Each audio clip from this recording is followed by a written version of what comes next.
السلام علیکم۔ محرم میں بننے والے کھانوں کے پیچھے چھپا راز۔ محرم اسلامی کیلنڈر کا پہلا مہینہ ہے۔ یوم عاشوراء جو کہ 10 محرم کو منایا جاتا ہے، بڑی اہمیت کا حامل ہے۔ اس دن کئی عظیم تاریخی اور نبوی واقعات رونما ہوئے۔ ماہ محرم الحرام جب بھی تشریف لاتا ہے تو اپنے ساتھ کربلا والوں کی یاد کو ساتھ لے کر آتا ہے۔ محرم کی 9ویں اور 10ویں کو روزہ رکھیں تو بہت زیادہ ثواب پائے گا۔ بچوں کے لیے 10ویں محرم کو خوب اچھے کھانے پکائیں تو انشاءاللہ سال بھر تک گھر میں برکت رہے گی۔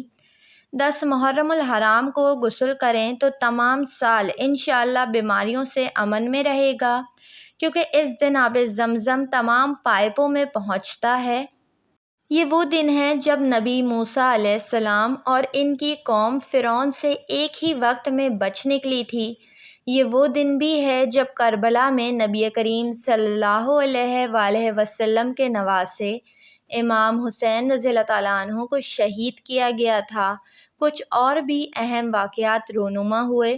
محرم کے دنوں میں کئی روایتی کھانے بنائے جاتے ہیں۔ ان میں حلیم، ملیدہ، روٹ، چنے کا پلاؤ، کھچڑا اور دودھ کا شربت شامل ہے۔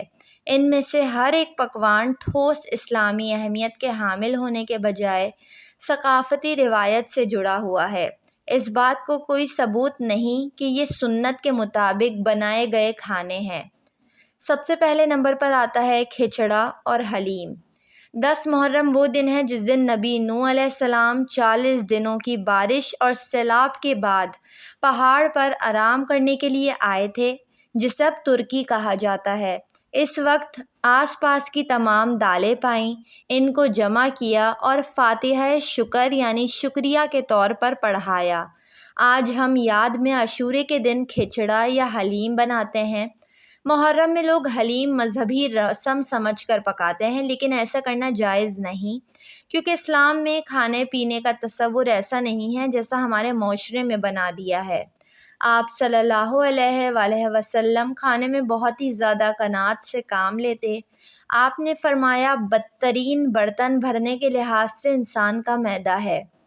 ہمارے مذہب اسلام میں روزہ رکھنا عبادت ہے، کھانا عبادت نہیں ہے۔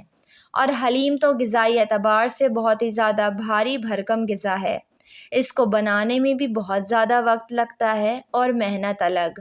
نیاز بنانا اور بانٹنا منع نہیں ہے، لیکن نیت اچھی ہونی چاہیے، یعنی اللہ کی راہ میں خرچ کرنا ثواب ہے، اللہ ہی ثواب دے گا۔ اور بہت سے لوگ محرم کے مہینے میں گوشت کا استعمال بھی نہیں کرتے، یہ سمجھ کے کہ گوشت کھانا منع کیا گیا ہے، حالانکہ ایسا کچھ بھی نہیں ہے۔ ملیدہ صحرا یعنی ریت کو ظاہر کرنے کے لیے بنایا گیا ہے۔ یہ اصل میں چاول کے آٹے کو ابال کر اور ٹھنڈا ہونے پر گھی، تازہ ناریل اور چینی ڈال کر بنایا گیا تھا، لیکن آج کے اس دور میں ہم اسے سوجی، چینی اور مکھن کے ساتھ بناتے ہیں۔ روٹ، یہ سوجی کے ساتھ تیار کردہ خشک روٹی ہے۔ روٹ میں موجود اجزاء کی وجہ سے اس کو کھانے کے بعد کافی دیر تک بھوک نہیں لگتی اور غذائی اعتبار سے بھی انسانی جسم کے لیے بہترین ہے، لیکن ایسی کوئی بات کسی کتاب سے بھی سامنے نہیں آئی کہ محرم میں روٹ اور ملیدہ بنانا ضروری ہے۔